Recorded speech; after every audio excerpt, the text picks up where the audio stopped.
আমি মধ্যবিত্ত, ধারের উপর জীবন কাটছে। আজ এই বন্ধু তো কাল সেই বন্ধু, টাকা তো ধার নেই, মাঝে মধ্যে সম্মানও ধার নেওয়া লাগে। চলছি টিউশনির টাকায়, স্বপ্ন দেখছি মেসের বিছানায়। এই শহর আমায় আপন করেনি, তাও এই শহরকে আঁকড়ে ধরে বেঁচে আছি। আমি মধ্যবিত্ত, বেঁচে আছি সম্মান ধার নিয়ে।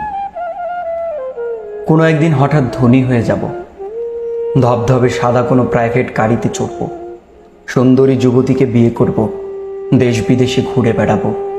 ঢাকার সম্ভ্রান্ত এলাকা গুলশানে হবে আমার বাড়ি। এই ভেবে ভেবে আমার বয়স আজ 35। বেঁচে আছি স্বপ্ন ধার নিয়ে। আমি মধ্যবিত্ত, ধারের উপর কাটছে জীবন।